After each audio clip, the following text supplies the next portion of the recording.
అందరికీ స్వాగతం అండి. ఉపాధ్యాయ వృత్తులకు ముఖ్యంగా స్వాగతం.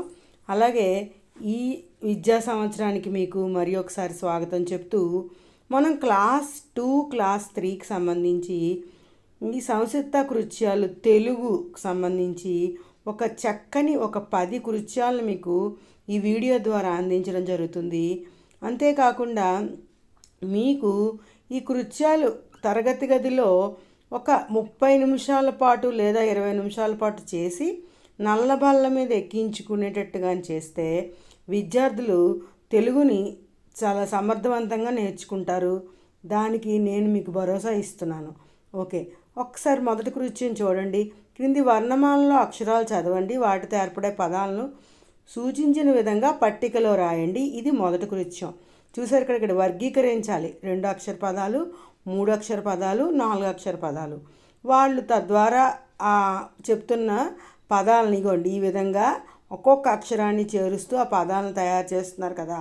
మీరు కూడా వాటిని బిగ్గరగా చదువుతూ బోర్డు మీద రాసి ఉంచండి. అక్షరమాల చార్ట్లు అనేవి అందరి దగ్గర ఉంటాయి కదా, వాటిని ఉపయోగించి ఇదే విధంగా 4-5 తరగతులకి 5 అక్షర పదాలు, 6 అక్షర పదాల కృత్యాలను కూడా నిర్వహించవచ్చు.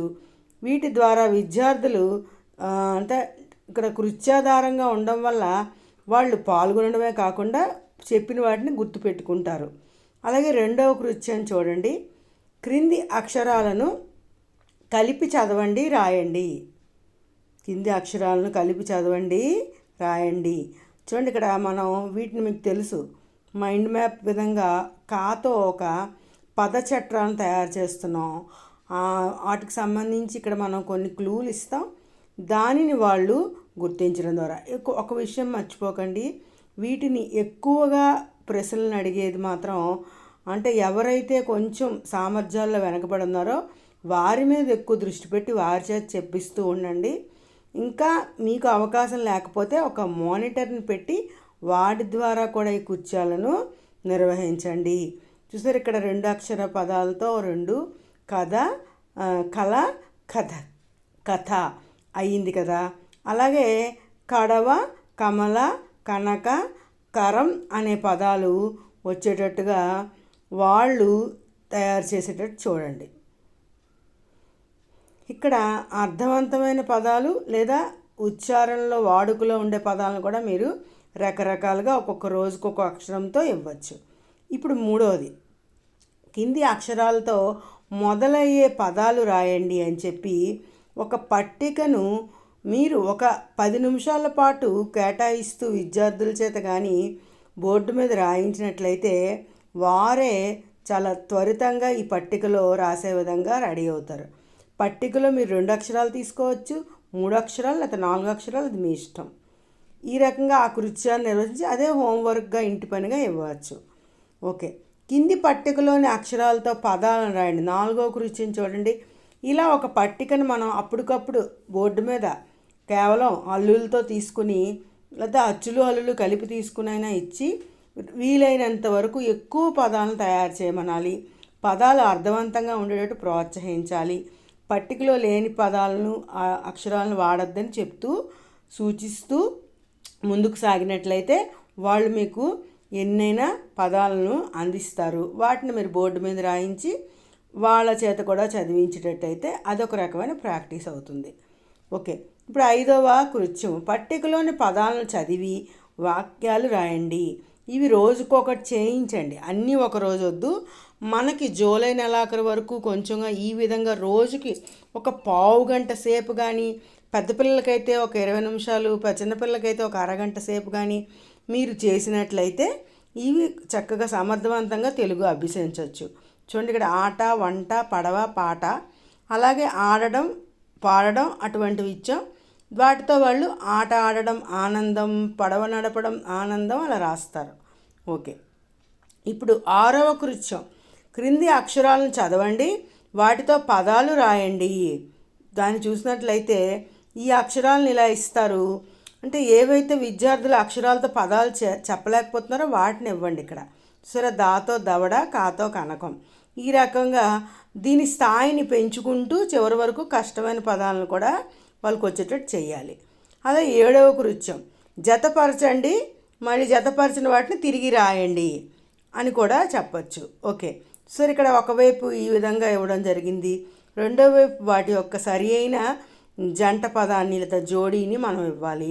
వాళ్ళని మ్యాచింగ్ చేయమని చెప్పచ్చు. దీన్ని కూడా మీరు ఇంటి పని కింద కూడా ఇచ్చి వాళ్ళ చేత నల్లబల్ల మీద రాసి వాటిని పుస్తకాల్లో ఎక్కించుకోమని చెప్పచ్చు.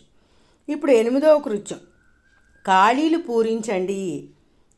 ఖాళీలు పూరించండి అంటే మనం ఖాళీలు పూరించాలి అంటే వాళ్ళకి సంసిద్ధ కార్యక్రమాలు జరుగుతున్నాయి కదా, మనం క్లూ ఇవ్వాలి. దాని ప్రకారం చూడండి, చిత్రం బదులు పదం ఉంచి రాయండి. చిత్రం బదులు పదం రాయండి. ఒకటో చూడండి, నేను మీకు ఇస్తున్నాను ఇక్కడ. భవానీ ఏంటి ఇచ్చాను, బొమ్మలో కోసింది. భవానీ పువ్వులు కోసింది, అయితే పువ్వు కోసింది అని రాసుకోవాలి. అలాగే రెండోది బొమ్మ చూస్తారు, వాళ్ళే చెప్తారు దీపం అని. రవి దీపం వెలిగించాడు అని విద్యార్థుల చేత చెప్పించడం ద్వారా ఈ కృత్యాలు మరికొన్ని కొత్తవి తయారు చేసి రోజుకు వాళ్ళకి ఇవ్వండి. అలాగే వాక్యాలు సరిచేసి రాయండి. 9వ కృత్యం, వాక్యాలు సరిచేసి రాయండి. అంటే సరిచేసి రాయడం అంటే ఏంటో ఒక్కసారి ఇక్కడ మీరు ఉదాహరణలో చూడండి. ఒకటో ఉదాహరణలో ఒకటిగా ఏమి ఇచ్చాం, పూసినవి పూల తోటలో పూలు బాగా. దీంట్లో మనం సరైన క్రమంలో అమర్చాలి కదా. ఫస్ట్ పూల తోటలో తీసుకోవాలని, తర్వాత పూలు ఎలా పూసినవి, బాగా పూసినవి అని చెప్పి పూల తోటలో పూలు బాగా పూసినవి అని విద్యార్థుల చేత పలుమార్లు చెప్పించాలి. ఇప్పుడు రెండోది, అందంగా అమల అలంకరించింది పూలను. దీన్ని సరైన క్రమంలో విద్యార్థుల చేత చెప్పిస్తూ రాయించాలి. చాలామంది చెప్పడానికి త్వరపడతారు కనుక ముందు వెనుకబడిన విద్యార్థులు మనం కొంచెంగా అడుగుతూ తర్వాత వాళ్ళ చేతే మనం సమాధానం రాబడితే మంచిది. 10వది, చిట్ట చివరిది, వాక్యంలో సరైన పదం ఉంచి రాయండి. ఇలా కొన్ని పదాలను క్లూగా ఇచ్చి వాక్యాలు ఇస్తే ఏ పదం ఏ వాక్యంలో సరిగ్గా అర్థవంతంగా ఉంటుందో తెలుసుకుంటారు. ఫస్ట్ చూసారు కదా, నేటి డాష్ రేపటి పౌరులు అనే దానికి పిల్లలు కంపల్సరీగా నేటి బాలలు రేపటి పౌరులు అని నింపుతారు కదా. రెండోది, రోజు డాష్కి పోదాం, రోజు ఎక్కడికి పోదాం, బడికి పోదాం. ఈ విధంగా మూడో దాన్ని కూడా వాళ్ళు రాయగలుగుతారు. ఇటువంటి కృత్యాలు మనం డిజైన్ చేసుకోవాలి. టీచర్ అలసత్వం వహించకుండా ఈ కృత్యాలని రోజు క్రమం తప్పకుండా పాటిస్తే విద్యార్థులందరూ తెలుగు నేర్చుకుంటారు. ఓకే, ఏమైనా సందేహాలు ఉంటే అడగండి. ఇలాంటి కృత్యాలు మరికొన్ని సలహాలు సూచనల కోసం నా ఛానల్ను సబ్స్క్రైబ్ చేసుకోండి. ఈ వీడియో నచ్చితే లైక్ బటన్ కొట్టండి. అలాగే అందరికీ వీటిని పంచండి. ధన్యవాదాలు.